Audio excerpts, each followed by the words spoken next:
오늘 우리에게 주시는 하나님 말씀은 창세기 3장 6절에서 21절까지입니다. 창세기 3장 6절로 21절의 말씀.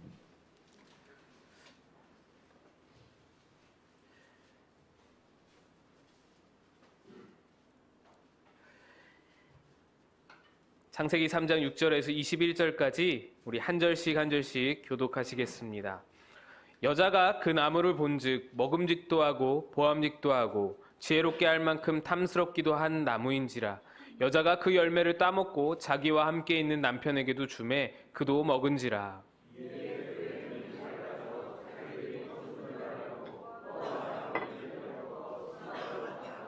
그들이 그날 바람이 불 때 동산에 거니시는 여호와 하나님의 소리를 듣고 아담과 그의 아내가 여호와 하나님의 낯을 피하여 동산 나무 사이에 숨은지라.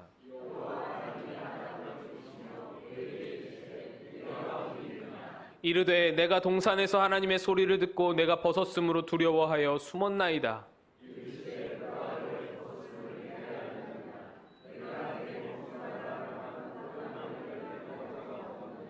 아담이 이르되 하나님이 주셔서 나와 함께 있게 하신 여자 그가 그 나무 열매를 내게 주므로 내가 먹었나이다.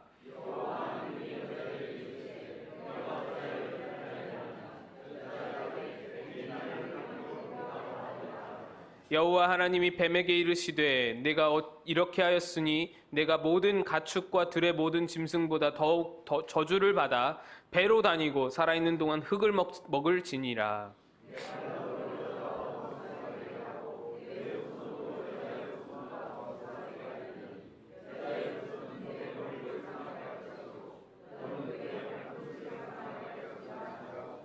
또 여자에게 이르시되 내가 내게 임신하는 고통을 크게 더하리니 내가 수고하고 자식을 낳을 것이며 너는 남편을 원하고 남편은 너를 다스릴 것이니라 하시고.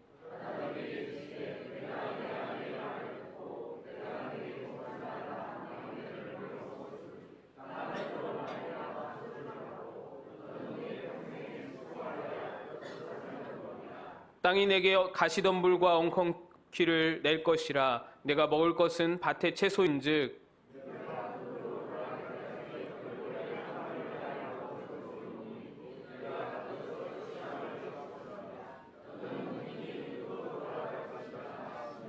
아담이 그의 아내의 이름을 하와라 불렀으니 그는 모든 산자의 어머니가 됨이더라. 여호와 하나님이 아담과 그의 아내를 위하여 가죽옷을 지어 입히시니라. 아멘. 오늘 발본색원이라는 제목으로 하나님의 말씀 나누고자 합니다. 오늘 찬양대 찬양에 너무 큰 은혜를 받았습니다. 천사가 내려와서 찬양한 같이 조명도 이렇게 환하게 쏴주니까 너무나 아름답고 너무나 천상의 하모니 같은 그런 느낌이 많이 들었습니다. 무엇보다도 가사의 은혜가 너무 많이 되었고 주님이여 이 손을 꼭 잡고 가소서, 그 찬양의 가사가 우리 모든 교회의 고백이었던 것을 고백합니다. 너무나 감사했습니다. 남자와 여자는 다른 점이 참 많습니다. 그 중에서도 어떤 문제 상황 앞에서 대처하는 자세에서 큰 차이를 보입니다. 단적인 예가 이런 경우가 있습니다. 여자가 직장 생활을 하는 여자가 직장 상사의 행동을 문제를 삼으면서 그 사람 정말 왜 이런지 모르겠다고, 정말 그 사람 때문에 직장 다니기가 너무 싫다고 남자에게 이야기하면 남자는 어떻게 대응을 하나요? 해결책을 제시합니다. 심할 경우에는 그건 일정 부분 당신의 잘못도 있는 것 같다라고 꼬집어 말합니다. 아주 팩트를 말합니다. 사실을 말합니다. 이런 부분은 이렇게 하고 저런 부분은 저렇게 행동을 고치고 이럴 땐 이렇게 저럴 땐 저렇게 대처하라. 해결책을 제시하는 것입니다. 이런 대답을 해놓고 남자는 뿌듯해합니다. 직장 생활에 대한 이런 조언을 나 말고 누가 또 해줄 수 있겠느냐. 이건 돈 주고도 못 듣는 조언이다 라면서 아주 의시될 겁니다. 그러나 여자는 그것에 전혀 만족을 못 느낍니다. 남자가 그렇게 이야기했을 때 여자에게서 돌아오는 대답이 무엇입니까? 그래서 내가 잘못했다는 건가? 당신은 내 편인가 그 사람 편인가?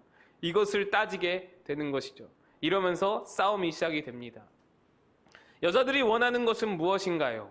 문제 해결보다 내가 이렇게 힘들고 내가 이렇게 어려우니 위로해줘라. 내 편 들어줘라. 공감해줘라. 이런 것이죠. 여자가 직장 상사 때문에 힘들다고 하면 남자가 취해야 할 모범 답안이 무엇이겠습니까? 화를 버럭 내면서 그런 인간이 다 있냐고, 전화번호를 달라고, 내가 당장 쫓아가서 멱살이라도 한번 잡아보겠다고, 그래야 속이 내가 풀리겠다고, 후련하겠다고, 어떻게 그런 사람이 있냐고, 뭐 이런 것 아니겠습니까? 실현 불가능한 말일지라도, 아주 비고비인 공허한 말일지라도, 말 한마디 한번 뱉는 걸 칠지라도 그 여자들이 느끼는 위로가 있는 것입니다. 남자들은 여자와 대화할 때 자꾸 문제 해결에만 집착하지 말고 이런 공감의 능력이 필요하다라는 것입니다. 내 여자가 화날 때 함께 화내고 기쁠 때 함께 기쁠 그런 마음가짐이 필요하다라는 것이죠. 그리고 여자도 마찬가지로 남자의 그런 대답에 너무 화내지 말고 남자들에게는 이런 문제 해결의 본능이 남아있구나, 이것을 이해해 줄 필요가 있다라는 것이죠. 그런데 제가 이렇게 오늘 본문을 말씀을 준비하면서 가만히 생각해 보면 남자들이 이런 문제 해결에 집착하는 것, 어떤 문제가 발생했을 때 해결하고자 하는 본능이 있는 것, 이것은 하나님이 주신 본능이 아닐까 하는 생각이 듭니다. 인간에게 문제의 핵심을 분석하고 해결하려 하는 그런 본성이 없었다면 인류는 이런 문명을 이룩하지 못했을 것입니다.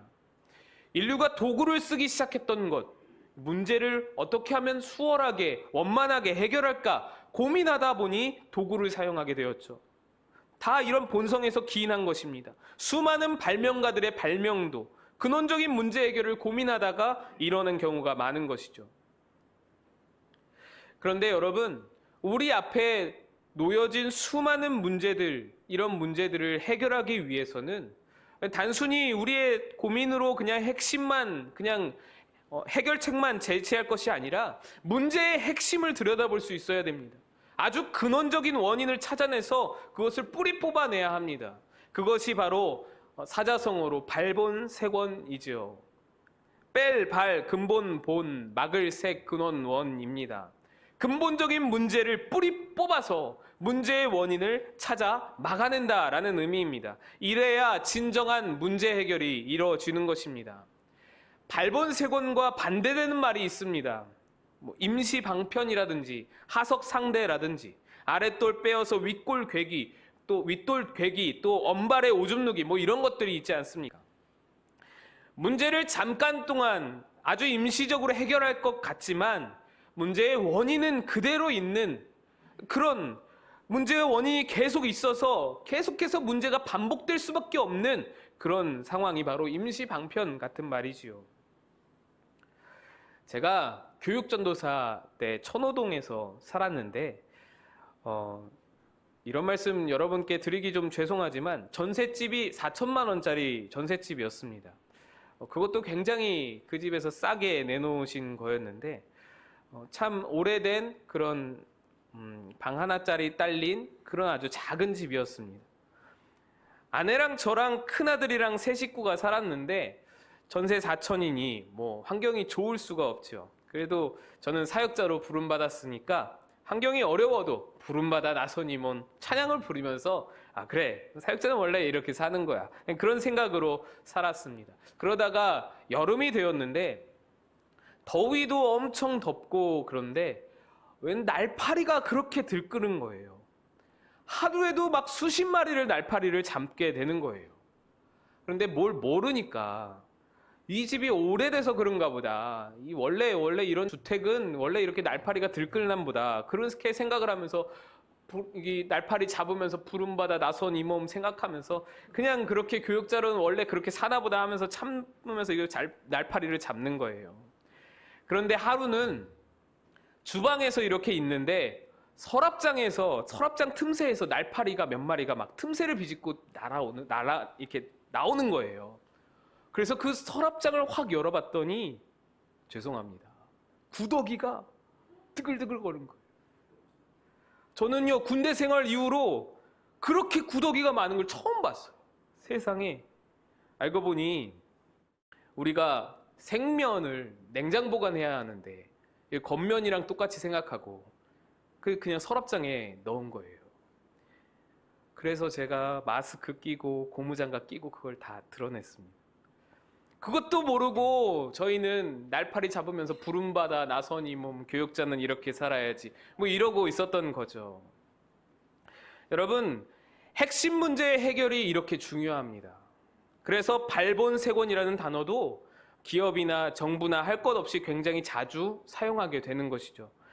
인류는 이처럼 수많은 문제의 근원을 찾고 발본색원하려고 노력합니다. 그런데 수많은 현실적인 문제들에는 우리가 발본색원하려고 열심히 노력하고 근원을 찾고자 하고 원인을 분석하고 이렇게 행동을 취하면서 정말 인류의 근본적인 문제, 정말 인생의 근본적인 문제, 그 근원의 핵심은 찾아보려고도 하지 않고 그저 매일같이 임시방편으로 대충 때우는 경우가 얼마나 많은지 모릅니다. 우리 인류 문제의 근원을 파헤치고 발본색원할 그럴 필요가 있다라는 것입니다. 오늘 본문은 아담과 하와가 하나님 앞에 범죄하는 장면입니다. 인류의 첫 번째 범죄였습니다. 그리고 이것이 바로 모든 인류의 문제의 시작점이었습니다.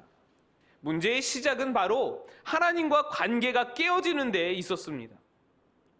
하나님이 인간을 창조하시면서 얼마나 흡족하셨어요. 보시기에 심히 좋았다라고 말씀하시면서 얼마나 좋아하시고 기뻐하셨습니까?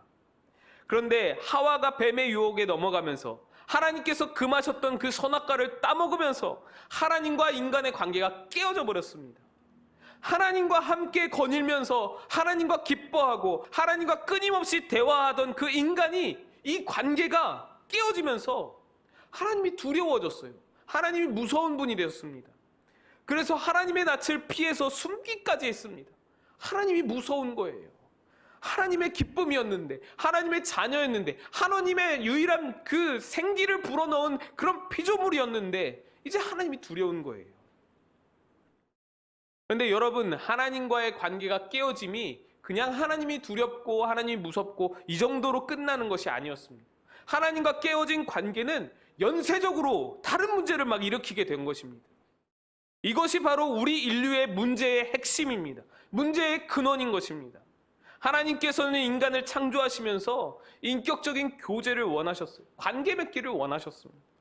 하나님과 인간의 관계 속에서 그의 사랑을 받아먹으면서 살도록 인간을 창조하신 겁니다. 오늘 우리 장로님 기도하신 대로 포도나무와 가지의 관계인 거예요. 우리는 거기에 붙어 있어야만 열매를 맺고 힘을 얻고 공급을 받고 그렇게 살아가도록 우리는 창조된 존재들인 것입니다. 그것이 우리의 창조의 목적이었습니다. 영적으로 하나님과 소통 없이 관계가 유지되지 않고서는 아무것도 할 수 없는 것이 인간 창조의 원리입니다. 오늘 성경 본문에서도 하나님과 관계가 깨어지면서 어떤 문제들이 연쇄적으로 일어나는지 극명하게 보여줍니다. 대표적으로 세 가지 연쇄적인 깨어짐을 우리가 볼 수 있는데, 첫 번째로는 나 자신과의 관계의 깨어짐입니다. 7절에 보시면 이에 그들의 눈이 밝아져 자기들이 벗은 줄을 알고 무화과나무 잎을 엮어 치마로 삼았더라. 하나님과의 관계가 깨어진 인류가 처음으로 깨닫게 된 것이 자기의 부끄러움이었습니다. 7절에도 벗은 줄을 알고 라고 말씀하지요. 죄 짓기 전에 아담과 하와는 자기 자신이 전혀 부끄럽지 않았습니다. 벗고 있어도 부끄러운 줄을 몰랐습니다. 그러나 하나님과의 관계가 깨어지고 나서는 부끄러움을 알게 된 거예요. 내가 너무도 사랑스럽고 자랑스러웠던 하나님의 자녀였었는데 이제는 감추고 싶고 가리고 싶고 부끄러운 존재가 되어버린 겁니다. 내가 봐도 내 자신이 별로 사랑스럽지가 않은 거예요. 사람들 앞에 서는 것이 부끄러운 거예요. 그래서 나 있는 그대로, 내 모습 그대로 사람들한테 드러내 보이기가 싫습니다. 꺼려집니다. 그래서 사람들에게 보이려면, 사람들 앞에 나서려면 한껏 꾸며야만 그제야 사람들 앞에 설 수 있는 존재가 된 것입니다. 외모를 치장해야 사람 앞에 설 수 있습니다. 뿐만 아니라 학력의 꼬리표를 달고 실력의 어떤 스펙을 내 옆에 세워두고 직장으로, 재력으로, 인맥으로 자신을 한껏 꾸며야만 부끄럽지 않은 그런 상태가 되어버린 것이랍니다. 나라는 존재, 이승열이라는 그 모습 그대로로는 내가 남들한테 사랑받을 수 없어 라는 그런 착각이, 그런 두려움을 우리가 스스로 갖게 되는 것입니다. 더 심하게 나가면 열등의식과 자격지심과 우울증과 이런 모든 아주 무너진 마음들이 나와의 관계가 깨어졌을 때 나타나는 증상들인 것이죠. 두 번째로 깨어짐은 타인과의 관계의 깨어짐입니다. 12절입니다. 아담이 이르되 하나님이 주셔서 나와 함께 있게 하신 여자 그가 그 나무 열매를 내게 주므로 내가 먹었나이다. 하와를 향하여서 아담이 뭐라고 고백했냐면 이는 내 뼈 중에 뼈요 살 중에 살이로다 말했던 아담이었습니다. 그런데 지금 살 중에 살에게, 그 뼈 중에 뼈에게 책임을 떠넘기는 겁니다. 회피하는 겁니다. 하나님과의 관계가 깨어지면서 다른 사람은커녕 내 아내마저도, 내 가장 소중한 아내마저도 챙기거나 감쌀 수 있는 여유가 없어진 겁니다. 그냥 탓하고 책임 회피하고 모든 미움과 시기와 질투와 배려 없음과 존중 없음이 여기에서 시작이 됩니다. 나와의 관계가 깨져서 나조차도 스스로 감당이 안 되는데 내가 널 어떻게 감당하겠냐. 배려하고 존중할 여력이 없는 것입니다. 챙길 여력이 없습니다. 이기주의가 팽배합니다. 타인과의 관계의 깨어짐입니다. 하나님이 만드신 모습은 그렇지 않았어요. 남이 아니고 뼈 중에 뼈이고 살 중에 살이었습니다. 남이 아니고 내 일부였습니다. 그런데 하나님과 관계가 깨지면서 이 다른 사람과의 관계가 다 깨어져 버린 겁니다. 이로 인해서 가정이 깨어집니다. 교회가 깨어집니다. 모든 관계가 깨어지면서 우리 삶 곳곳에 지옥이 건설이 됩니다. 하나님이 만드신 나라가, 하나님 만드신 세상이 어찌 지옥이 될 수 있습니까? 다 관계의 깨어짐입니다. 또 싸움과 다툼이 극렬해서 더 나아가서는 서로 죽고 죽이는 전쟁이 이로부터 발발하는 것 아니겠습니까? 모든 피리피리내 나는 그런 전쟁과 내전이 다 이 관계의 깨어짐에서 오게 된 것입니다. 세 번째로 물질 세계와의 관계가 깨어집니다. 17절에 함께 우리 한번 읽겠습니다. 시작.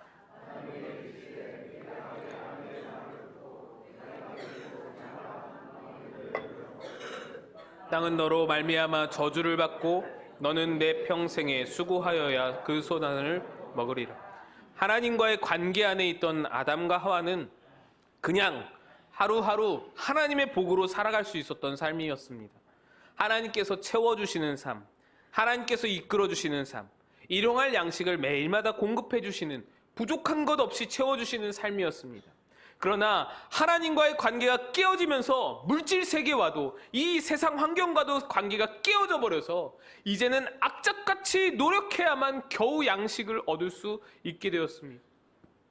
물질 세계는 본래 인간을 위해서 창조된 세계입니다.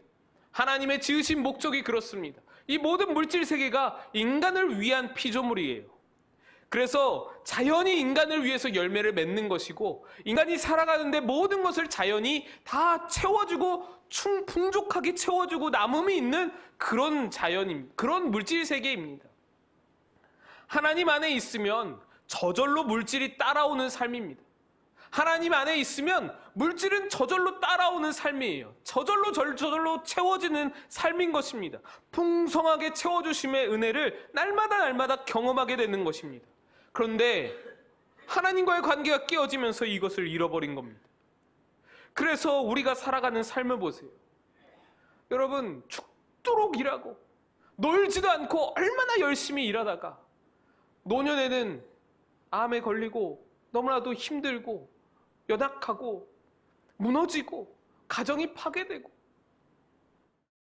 제가 이전 교회에 있을 때에 한 세탁소를 하시는 가정이 있었는데 이 세탁소에서 얼마나 열심히 일을 하셨는지 두 분이 여행 한번 안 가보시고 국내 강원도라든지 제주도라든지 한 번도 안 가시고 세탁소를 그렇게 열심히 30년간 열심히 일을 하셨습니다. 그래서 그 세탁소가 원래 임대로, 그 건물에 임대로 들어왔었는데 그 건물을 다 사버렸어요. 그 정도로 열심히 일했던 두 부부였습니다. 악착같이 일했습니다. 그랬는데 이 남편분이 이제 우리 좀 쉬면서 살자. 우리 여행도 좀 가고 우리 좀 즐기면서 사자. 건물도 샀고 얼마나 좋지 않냐. 그렇게 해서 여행을 이제 계획해 보려고 좀 하면서 친구들을 만나서 이 쭈꾸미를 같이 드시고 있다가 배가 너무 아파가지고 병원에 가셨는데 췌장암 3기가 진단이 되었습니다. 그래서는 그 길로 2달, 3달 안에 돌아가셨어요. 그 부인분이 저에게 하시는 말씀입니다. 목사님, 얼마나 너무나 헛되고 허무한지 모르겠다고.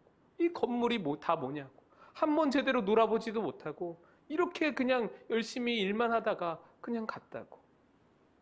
여러분, 이런 것입니다. 악착같이 일을 해야만 벌 수 있는 이런 상황, 이런 세상이 우리에게 주어진 거예요. 하나님과의 관계가 깨어지면서. 그래서 우리 몸은 다 망가지면서도 열심히 일을 해야 할 수밖에 없는 그런 상황이 된 것입니다. 뿐만 아닙니다. 여러분, 세계를 한번 둘러다 보세요.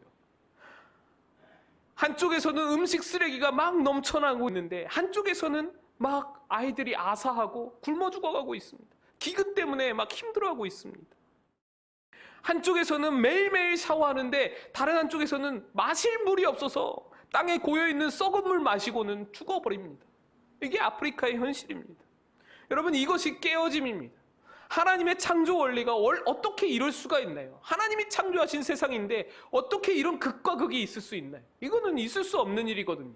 깨어진 세상이기 때문에 하나님과의 관계가 깨어지면서 모든 것이 다 물질 세계와의 관계가 깨어져 버리면서 이런 일들이 발생하게 된 것입니다. 그런데 여러분, 우리 인류는 이런 문제를 앞에 두고서 어떻게 이것을 해결하고자 노력하는지요? 7절에 보시면 아담과 하와도 깨어진 자기와의 관계를 본인들이 느끼고 부끄러움과 두려움을 뭔가라도 가리기 위해서 무화과 나뭇잎을 엮어서 치마를 만들어 입습니다. 이게 인간의 해결책입니다. 아주 임시적이고 아주 엄발에 오줌 누는 것 같은 그런 아주 초라한 해결책을 인간들은 제시하는 것입니다. 오늘날의 인간이 제시하는 해결책도 마찬가지입니다. 우리는 무화과 나무로 치마를 만들어서 입고 있습니다. 자신과의 깨어짐을 대하여서 어떻게 우리가 대처하고 있습니까? 정신과 진료를 받고 약을 먹고 그렇습니다. 물론 그것이 쓸데없다는 것이 절대로 아니고요. 나 자신과의 관계가 깨어져서 우울증에서 헤어나지 못하면 정신과 진료를 받고 그런 것이 맞습니다. 그러나 임시방편이라는 것이죠. 무화과 나무를 엮어서 치마를 만들어 입는 것과 같은 아주 그냥 얄팍한 그런 방법이라는 것이죠. 우리의 인류가 제시하는 해결책이 다 이렇습니다. 임시방편일 뿐입니다. 근본적인 해결이 안 됩니다. 가장 근본적인 해결 방법, 발본색원해야 할 부분은 바로 하나님과의 관계 회복이라는 것입니다. 하나님과 관계가 회복이 되면 그 회복이 없이는 증상만 진단하고 처방받을 것은 그런 구더기가 드글대는 서랍장을 두고서 날파리만 잡는 그런 모양새라는 것입니다. 이것이 우리의 상황입니다. 이것이 우리의 상황입니다. 우리가 지금 겪고 있는 문제 중에서 그 어느 것도 하나님과의 관계에 연관되지 않을 것이 없습니다. 그러나 우리는 그 상황과 환경만 바라봅니다. 가정에 문제가 생기면 가정에서 문제 해결을 찾고 근본 문제는 생각하지 못합니다. 관계에 문제가 생기면 거기에만 골몰하지 근본적 문제는 따져보지 못합니다. 우리 문제 앞에 자꾸만 상황을 진단하려고 달려듭니다. 그것을 진단한 결과 인간이 환경의 희생자라고 결론을 내립니다. 그래서 그 상황과 환경을 고쳐내려고 애씁니다. 그러나 사실 이 모든 진단은 피상적인 진단일 뿐입니다. 아담과 하와도 마찬가지였습니다. 그들을 긍휼히 여기신 하나님께서 이 아담과 하와를 불쌍히 여기셔서 가죽옷을 지어 입히시지만 그것 또한 근본적인 해결은 아니었습니다. 하나님께서 아담과 하와를 통하여서 놀라운 은혜를 우리에게 보여주십니다. 가죽옷이라고 함은 현재를 살고 있는 우리에게 하나님께서 주신 온갖 물질적인 축복과 은혜를 말합니다. 이 은혜와 복으로 우리 인류의 문제 상황을 어느 정도 덮어버릴 수 있게 되었습니다. 우리 입장에서 하나님의 가죽옷은 크신 은혜입니다. 축복입니다. 하나님의 복입니다. 그러나 하나님의 입장에서는 사실 그것은 임시 방편인 것입니다. 필요하지만 절대적인 해결은 아니라는 것입니다. 지금 인류에게 가죽옷으로 대표되는 것은 물질입니다. 그러나 우리에게 물질이 부족해서 이토록 많은 문제 속에서 살아가는 것이 아니지 않습니까? 가죽옷은 근원적인 문제 해결이 아닌 하나님의 은혜로 허락하신 임시 방편이라는 것이죠. 우리의 모든 문제를 다 해결하는 것, 또 하나님께서 우리에게 진정으로 원하시는 것은 관계 회복이라는 것입니다. 호세아 6장 6절 말씀이 이렇습니다. 나는 인애를 원하고 제사를 원하지 아니하며 번제보다 하나님을 아는 것을 원하노라. 관계 회복을 원하시는 것입니다. 그래서 그 관계 회복을 위하여서 아들 예수를 십자가에 다루셨습니다. 만약 인간이 이마저도 등을 돌려버리면 하나님으로서는 더 이상 방법이 없습니다. 그런데 인간은 여전히 십자가에 달린 아들 예수에게는 관심이 없고 그저 임시 방편만을, 그저 가죽옷만을, 그저 무화과 나무로 엮은 치마만을 그냥 바라면서 내 상황과 문제가 해결되기만을 원하고 있습니다. 날파리만 잡고 있는 격인 것입니다. 성경 인물 중에 다윗이 위대한 이유는 성경 인물 중에 보기 드물게 하나님과의 관계에 굉장히 민감했던 사람이었기 때문입니다. 시편 27편 1절에 보면 이렇습니다. 다윗이 이렇게 고백합니다. 나의 힘이 되신 여호와여 내가 주를 사랑하나이다. 다윗의 시편을 보면 하나님을 향한 식구의 단어 선택이 굉장히 관계적임을 알 수 있습니다. 어느 누구도 하나님을 향하여서 사랑한다고 고백이 없는 그런 성경에서 다윗만 유일하게 하나님을 향해서 사랑을 고백하는 것입니다. 그가 아주 위대한 훌륭한 인물이 될 수 있었던 것은 그가 그토록 물질적인 복을 얻어서 또 하나님 앞에 왕으로 쓰임받아서 가서가 아니라 하나님과의 관계에서 비롯된 것이라는 것이죠. 물론 다윗도 하나님과 관계가 소원해지고 멀어질 때가 종종 있었습니다. 그때마다 어려움이 닥치잖아요. 환란이 옵니다. 그런데 그때마다 다윗이 어떻게 행동했는지를 잘 보면은 이 다윗이 위대한지를 우리가 알 수 있는 것입니다. 다윗은 그 상황에 매여서 그 상황 자체를 타개하려고 해결하려고 들지 않았습니다. 하나님과의 관계 회복이 문제 해결의 근원임을 알고 하나님께 뛰어드는 다윗을 볼 수 있습니다. 하나님께 들어가는 거예요. 하나님의 품으로 파고드는 다윗인 것입니다. 그것이 우리에게도 유명한 다윗의 회개의 일화인 것입니다. 다윗에게 있어서 가장 무서웠던 것은요, 하나님과의 관계가 끊어지는 것이었어요. 하나님이 내게서 떠나는 것입니다. 성령이 내게서 떠나시는 것이 다윗에게는 가장 무서운 일이었어요. 아들이 죽고 어마어마한 일이 일어나고 나라가 두 쪽이 나고 모든 자기의 재산이 다 떠나가도 그것은 크게 두렵지 않았는데 성령이 내게서 떠나는 것, 하나님이 내게서 떠나는 것은 너무너무 두려운 거예요. 왜? 모든 자신에게 주어진 은혜와 축복이 바로 거기서 왔으니까. 하나님과의 관계에서 왔으니까. 그래서 다윗은 아침마다 하나님 말씀을 묵상하고 밤마다 하나님 앞에서 자기 삶을 비춰보고 기도하기를 쉬지 않았던 그런 하나님과의 관계에 예민했던 사람인 것입니다. 여러분의 삶에 말로 다 할 수 없는 수많은 문제들이 있을 겁니다. 이 목사가 여러분에게 해줄 수 있는 것이 별로 없습니다. 아무것도 없습니다. 실질적인 것이 하나도 없습니다. 그러나 모든 문제에 발본색원할 수 있는 한 가지를 여러분에게 권해드리고 싶습니다. 하나님께 돌아가시기를 축복합니다. 하나님과의 관계를 소중하게 여기시기를 바랍니다. 그의 말씀에 귀를 기울이시고 그의 말씀 묵상하기를 즐거워하시기를 바랍니다. 기도는 그분과의 대화입니다. 그 시간을 따분하게 여기지 마시기를 축복합니다. 하나님을 사랑하시고 하나님을 만나기를 기뻐하면서 그분과의 관계가 회복되면 어느 순간 내 모든 깨어졌던 것들, 나를 아프게 했던 것들, 나를 힘들게 했던 것들이 천천히 회복되는 것을 여러분 다 보실 수 있게 될 것입니다. 이것이 바로 하나님과의 관계의 능력인 것입니다. 오늘 하나님께로 돌아가는 우리 문제의 모든 근원을 빼어내어서 발본색원하는 그런 우리 마곡 꿈꾸는 교회 성도들 다 되시기를 간절히 축복합니다. 함께 기도하겠습니다. 하나님 아버지,